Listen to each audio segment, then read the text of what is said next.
안녕하세요. 채널 반지원입니다. 반려동물 좋아하시나요? 단순히 즐거움을 주는 것을 넘어서 사람과 더불어 살아가며 심리적인 안정감과 친밀감을 주는 존재로 우리 삶 속에 자리 잡고 있죠. 페코노미라는 신조어도 생겨났는데요. 반려동물을 뜻하는 영어 단어 펫과 경제를 뜻하는 이코노미를 결합시킨 말입니다. 2024년 초 반려동물과 관련된 산업 규모가 점점 커지고 있다는 기사가 대대적으로 발표되기도 했는데요. 반려동물계의 스테디셀러, 바로 댕댕이와 냥냥이입니다. 여러분의 취향은 어느 쪽이신가요? 사실 저의 취향은 댕댕이 쪽인데요. 냥냥이가 취향이신 분들 좀 죄송합니다. 하지만 사람마다 취향은 다르니까요. 그렇다고 냥냥이를 싫어하는 건 결코 아닙니다. 오늘은 그 댕댕이와 냥냥이 중에서도 오랜 역사 동안 인간과 함께 해온 개에 관한 이야기를 들려드리고자 합니다. 2023년 7월 괴속된 폭우 때 실종된 진돗개 진순이가 무려 27시간 만에 집으로 찾아와 많은 사람들을 놀라게 한 일이 있었죠. 주인이 새벽에 마당에 나갔을 때 온몸에 진흙을 덮어쓴 진순이가 꼬리를 흔들고 있었다고 하는데요. 물길에 휩쓸려 아랫마을까지 떠내려갔을 텐데도 무사히 집을 찾아온 것이죠. 이렇듯 반려동물은 때때로 우리에게 놀라움과 감동을 안겨주는데요. 초등학교 교과서에 실리기도 했던 오수의 개 이야기도 매우 유명합니다. 고려 때 문인 최자가 쓴 보안집에 전해지는 이야기인데요. 옛날에 오수에서 개를 기르던 한 노인이 있었죠. 평소에도 유독 개를 아끼고 사이가 아주 돈독했다고 하는데요. 어느 날 장에 갔다가 집으로 돌아오며 고갯길을 넘고 있었습니다. 장터에서 술을 마셔 취한 상태로 고갯길에서 그만 잠이 들고 말았는데요. 잔디에 불티가 떨어져서 주변이 모두 불바다가 되고 말았죠. 아무리 짖어도 주인이 일어나지 않자 개는 근처의 개울가로 달려갔습니다. 온몸에 물을 적셔서 주인이 있는 자리가 타지 않도록 몸을 뒹굴며 잔디를 적셨다고 하죠. 주인은 깨어나서 자신의 자리만 빼고 검게 그을려 있는 불탄 현장에 깜짝 놀라게 되는데요. 옆에는 안타깝게도 개가 죽어 있었습니다. 주인을 지키기 위해 여러 번 개울을 왔다 갔다 하다가 기력을 다하고 만 것이죠. 주인은 자신을 살리기 위해 마지막까지 고생한 개를 보며 눈물을 흘렸습니다. 생명의 은인이라고 생각해서 개가 죽은 자리에 자신의 지팡이를 꽂았는데요.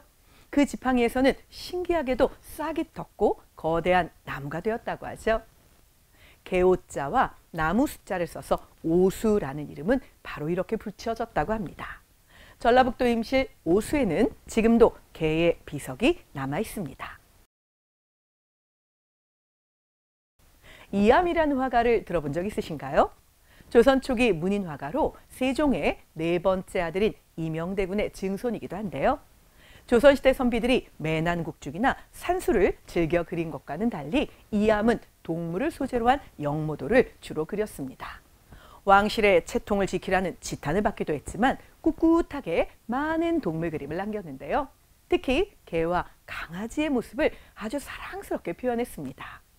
조선 중기 문신 신광하는 자신의 저서였던 기재별집에 이암의 그림을 다음과 같이 기록했죠. 기이한 자태에 호쾌하시고 특이한 재주이시라. 가 청기를 빼앗아 붓끝에 품었던가 라고 극찬했죠. 가장 유명한 그림은 바로 모견도입니다. 나무 아래에서 어미개와 강아지가 쉬고 있는 모습을 담고 있는데요. 어미개의 등에 엎드려 곤히 잠든 강아지의 모습과 그런 강아지를 바라보는 어미개의 모습이 따뜻함을 느끼게 해주죠. 다양한 강아지들의 모습을 통해 익살스러운 해악까지 느낄 수 있습니다. 어숙권의 폐간잡기와 이긍익의 연려실기술에도 조선에서 영모도를 가장 잘 그리는 것은 이암이다라는 기록이 남아있을 정도죠. 이암의 개그림은 조선을 넘어 일본에서 유독 큰 인기를 얻었고 에도시대 그림에 커다란 영향을 주기도 했습니다. 그림 속에 천진난만하고 밝은 분위기의 강아지들은 많은 사람들에게 듬뿍 사랑을 받았죠. 특유의 화법은 물론 생김새와 자세까지 비슷한 그림도 존재하는데요. 이암은 한국적인 정치를 자아내는 뛰어난 동물 그림을 그린 화가였던 것이죠. 조선 9대 임금인 성종과 그의 아들 연산군도 동물을 유독 사랑했다고 전해집니다. 성종은 내가 애완동물을 좋아하는 것은 아니지만 이라는 말을 입에 달고 살 정도였다고 하는데요. 얼마나 많은 신하와 주변 사람들이 왕께 애완동물 좀 그만 이라고 아랬으면 이런 말을 붙이고 다닌 것일까요? 연산군은 많은 동물들 중에서도 유독 개를 좋아했다고 하는데 실록의 그 기록을 살펴보기로 할까요? 연산군은 항상 내정에 강아지 한 마리를 길렀는데 그 턱 밑에 방울을 달아 강아지가 방울 소리를 듣고 놀라 뛰면 이것을 매양 재미로 여겼다. 직접 아끼는 강아지의 목에 방울을 달아주고 궁궐을 돌아다니게 만들었던 것이죠. 영의정 한치영 등이 궁궐 안에 사냥개를 많이 길러서 때로는 조회 때 함부로 드나드니 보기에 좋지 않습니다 라고 이야기한 기록이 남아있을 정도로 연산군은 개를 좋아했다고 합니다. 개를 유독 사랑했던 외국의 위인들도 물론 있죠. 오늘은 그 중에서도 독일의 철학자 쇼펜하우어의 이야기를 들려드리고자 하는데요. 아르투어 쇼펜하우어는 플라톤과 칸트의 사상에 큰 영향을 받았습니다. 하지만 훨씬 비관적이고 염세적이었는데요. 세상은 어둡고 비참한 것이며 삶은 고통스러운 실체다 라고 이야기하곤 했죠. 세상을 향해 독서를 퍼붓는 철학자라는 별칭이 있을 정도였습니다. 염세주의 철학을 주장한 쇼펜하우어는 고약한 성격 탓에 주변 사람들과는 잘 어울리지 못했고 평생 독신으로 살았다고 하는데요. 이러한 쇼펜하우어가 유일하게 관대하게 대했던 존재, 바로 자신의 반려견이었습니다. 처음에는 자신이 싫어하는 철학자 이름인 헤겔을 개의 이름에 붙였다고 하죠. 함께 지낼수록 개와 교감하며 마음을 열어가게 되었다고 전해지는데요. 개가 사람보다 낫다라는 말을 아주 입에 붙이고 살면서 그 이름을 헤겔에서 아트만으로 바꿨다고 하죠. 아트만은 동양 철학에서 물질 세계에 대치되는 정신이자 참된 자아를 의미합니다. 개에게 이런 엄청난 이름을 지어준 것도 쇼펜하우어다워서 재미있지 않은가요? 쇼펜하우어는 아트만과 함께 산책하기를 즐겨서 아무리 날씨가 굳어도 산책만은 빠뜨리지 않을 정도로 개를 아꼈다고 합니다. 식당에서도 2명분의 식사를 시키고 그중 1인분은 아트만에게 직접 먹여줄 정도였다고 전해지는데요. 거짓에 의해 흐려지지 않는 개의 맑은 눈에서 세계의 영혼을 본다. 대철학자 쇼펜하우어의 이야기를 통해 그가 개를 얼마나 아꼈는지 다시 한번 느낄 수 있죠.